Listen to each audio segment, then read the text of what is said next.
नमस्कार दोस्तों, आज हम लोग सुजलन एनर्जी के ऊपर डिस्कस करने वाले हैं। शुक्रवार को सभी के सभी स्टॉकों में गिरावट देखने को मिली थी, लेकिन सुजलन एनर्जी जो कि ऊपर सर्किट पे कंपनी बंद हुई है, तो इससे थोड़ा बहुत आप अंदाज़ा लगा सकते हैं कि आने वाले टाइम पर सुजलन एनर्जी आपको बहुत ही अच्छा खासा रिटर्न बनाकर दे सकती है। ये मैं क्यों बोल रहा हूँ, ये आपको आगे मालूम चलेगा, क्योंकि कंपनी ने अपना कर्जा बहुत हद तक घटा दिया है और 5 साल में कंपनी ने लगभग 1700% की तेज़ी दे दी है। ये किसी आम तेज़ी नहीं है, बहुत ही बड़ा तेज़ी मान सकते हैं। हालांकि और जब से कंपनी शुरू हुई है लगभग 2005 से अभी तक कंपनी माइनस में लगभग 42%।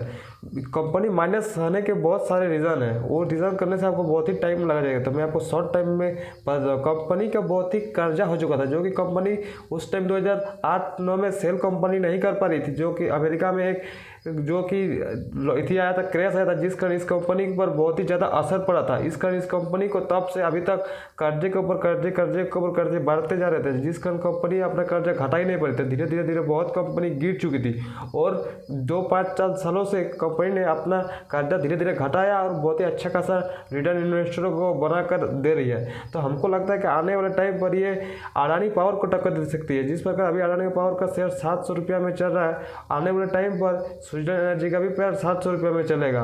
तो इस कंपनी पर आप अपना फोकस बनाए रखिएगा। ये नहीं मैं बोलता हूँ कि इस कंपनी पर आप बाय कीजिए, लेकिन इस कंपनी पर जरूर एनालिसिस कर लीजिए कि या फिर अपने एडवाइजर से पूछ लीजिए। चलिए, कंपनी के फंडामेंटल्स में बहुत सारे एक्सचेंज में मैं आपको पूरा अच्छे से दिखा देना चाहता हूँ। कंपनी का बिजनेस बहुत ही अनेक प्रकार के हैं। कंपनी का एक बिजनेस पर निर्भर नहीं है, कंपनी का 7-8 बड़े बड़े बिजनेस है। जैसे कि आप यहाँ देख सकते हैं, इंक्लूडिंग रोटर रीडवेल्स, turbos tower, generator, control equipment, GRS. तो मतलब कि बहुत ही बड़े बड़े कंपनी के बिजनेस हैं। और यहाँ की कंपनी का मार्केट कैपेसिटी 20,000 करोड़ था, वो लगभग 100 करोड़ के सामने पहुँच चुका है। तो इससे आप अंदाजा थोड़ा लगा सकते हैं कि और भी कुछ टाइम में जिस प्रकार वाइंड एनर्जी पर सरकार जोर दे रही है, तो आने वाले टाइम पर वाइंड प्रोजेक्ट पर बहुत ही ज़्यादा फोकस दिया जाएगा। तो सुजलन एनर्जी पर भी वो फोकस मतलब कि दिखा जाएगा, क्योंकि ये कंपनी अपने सेक्टर पर 5वें स्थान पर पहुंच चुकी है, जो कि ये 10वें-12वें नंबर पर रहती थी। वो बहुत ही मेहनत के लगन के कारण जिस प्रकार इन्वेस्टरों ने, प्रमोटरों ने अपना योगदान दिया है, उस प्रकार कंपनी पर आने वाला टाइम पर लग रहा है कि तेज़ी बन सकती है। देखिए, कंपनी का पी रेशियो 104 पहुंच चुका है, जो कि 10-12 रुपये में कोई कंपनी को पूछता नहीं था। तो यही टाइम होता है कंपनी पर शेयर बाय करने का, क्योंकि जब अगर रॉकेट बन जाएंगे उसके बाद आप सोचेंगे आप गिरेगा तब खरीदेंगे और 5 रुपये खरीदेंगे तो खरीदेंगे, लेकिन वो स्टॉक गिरता नहीं है। धीरे धीरे स्टॉक का भाव बढ़ते चला जाता है। कंपनी का ROC 24.7 है और ROE 28.4 है, जो कि यहाँ तक तो होल्डिंग ठीक ही नजर आ रहा है। क्वार्टर दर क्वार्टर कंपनी अपना सेल ग्रोथ बढ़ाते ही जा रही है। देखिए, अगला साल जुलाई में 1351 करोड़ का कंपनी सेल की थी और इस साल 2022 करोड़ का सेल किया, लेकिन अगले क्वार्टर से इस क्वार्टर के तुलना में थोड़ा कम ही किया, क्योंकि आगे के तुलना में देखिए इस क्वार्टर में बहुत ही ज़्यादा है, लेकिन फिर भी थोड़ा बहुत किया, क्योंकि कंपनी तो पहले बहुत ही ज़्यादा कर्जे में थी और कंपनी का खर्चा 2024 में जुलाई में 1652 करोड़ हुआ है। तो कंपनी को काफ़ी सारा अच्छा खासा प्रॉफिट भी हुआ है। चलिए मैं आपको दिखा देता हूँ। सारे ये प्रॉफिट सारे क्वार्टर में दिए हुए हैं, मैं आपको ईयरली में भी करके दिखाऊँगा। इस क्वार्टर में कंपनी को 302 करोड़ का फायदा है, जो कि एक बहुत ही बड़ा अमाउंट मान सकते हैं इस कंपनी के लिए, क्योंकि ये कंपनी बराबर तो कंपनी माइनस में ही आप लोगों को दिखने मिलती थी, देख सकते हैं यहाँ पर। और ईयरली में कंपनी ने देखेंगे तो आपको समझ में आएगा कितना कंपनी ने अपना अच्छा खासा परफॉर्मेंस किया है। देखिए, 2023 में कंपनी ने लगभग 6,000 करोड़ का कंपनी सेल की थी और देखिए 2024 में कंपनी ने लगभग 72,000 करोड़ का सेल किए। तो काफ़ी ज़्यादा कंपनी अपना एग्रेसिव कर रही है। कंपनी खर्चा लगभग 6,000 करोड़ का था, जो कि काफ़ी अच्छा खासा कंपनी अपना पैसा भी बचा पा रही है। तो आने वाले टाइम पर आप अंदाजा लगा सकते हैं कि कंपनी बहुत ही अच्छा खासा प्रॉफिट बनाकर दे सकती है।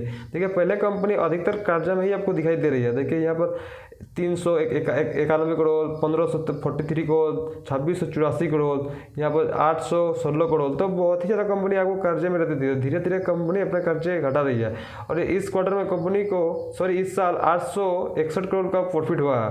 और कंपनी के बैलेंस शीट में सबसे बड़ा आप नजर देखिए, बहुत ही ज़्यादा ग्रोथ दिखा गया। देखिए, कंपनी का कर्जा 2023 में 1938 करोड़ था, वही घटा कर कंपनी 150 करोड़ ले आई है। मतलब कि कहाँ से कहाँ कंपनी अपना कर्जा घटा दी है, तो मतलब कि आप अंदाज़ा लगा लीजिए बहुत ही खसा। और कंपनी का रिजर्व अभी -1355 करोड़ में था, और वही कंपनी अभी 1100 लगभग 1200 करोड़ में कंपनी अपना रिजर्व कर ली है, जो कि एक बहुत ही बड़ा प्लस पॉइंट आप किसी भी स्टॉक के लिए मान सकते हैं। तो कंपनी अपना बैलेंस शीट बहुत ही अच्छा खासा सुधार रही है। लेकिन यहाँ पर थोड़ा आप प्रॉब्लम आ सकता है कि प्रोमोटर थोड़ा स्टेक बेच रहे हैं, क्योंकि प्रोमोटरों को लग रहा है कि या फिर कुछ भी प्रॉब्लम हो सकता है प्रोमोटरों को, वो लोग ये क्वार्टर में, ये मैं इसको ईयरली कर रहा हूँ जिससे आप थोड़ा समझ सकते हैं। लेकिन हालांकि उतना भी ज़्यादा नहीं बेच रहे, लेकिन थोड़ा आप तो मान ही सकते हैं बेच रहे हैं। देखिए 2023 में प्रोमोटरों की प्रतिशत 14.50% था, अभी देखिए 13.27 हो चुका है। लेकिन एक बार आप अच्छा भी बात मान सकते हो, वो पब्लिक भी बेच रही है लेकिन खरीद रहे हैं DIRFI, क्योंकि DIRFI को भी बहुत ही अच्छा इन्वेस्ट करके लगाते हैं कि वो कि एक दो शेयर नहीं कहते, वो लाखों में DIRFI स्टॉक खरीदते। देखिए FI ने लगभग 7.74% की स्टॉक थी 2023 में, अभी देखिए 21.53% हो चुका है। वो एक बहुत ही अच्छा बात माना जाता है। और DI का यहाँ पर 5.55% था, वो लगाकर लगभग 9.17% हो चुका है, लगभग डबल। और FI का तो 3 गुना मान सकते हैं। यहाँ पर पब्लिक का 72.30% स्टॉक था, क्योंकि पब्लिक को थोड़ा बहुत प्रॉफिट होने से ही वो अपना प्रॉफिट बुकिंग करना शुरू कर देते हैं। और अभी पब्लिक का स्टेक 56.03% है, क्योंकि पब्लिक को उतना समझ नहीं है, क्योंकि पब्लिक बहुत ही कम स्टॉक खरीदे, किसी का 10 मतलब कि 10 शेयर 20 शेयर 30 शेयर ऐसे ही स्टॉक खरीदते पब्लिक, और जब चाहे तब बेच देते हैं न्यूज़ के हिसाब से। लेकिन हमको जहाँ से लगता है कि कंपनी के फंडामेंटल्स तो बहुत ही अच्छे हैं। अगर आपको इन्वेस्ट करने की इस कंपनी में सोच रहे तो अपने एक बार एडवाइजर से पूछ लीजिएगा, या फिर अपने एक बार एनालिसिस कर लीजिएगा। और मेरा न्यूज़ आपको अच्छा लगा तो वीडियो को सब्सक्राइब कर दीजिए, बेल आइकन को भी दबा दीजिए ऐसे सुनने के लिए। फिर मिलते हैं नेक्स्ट वीडियो पे।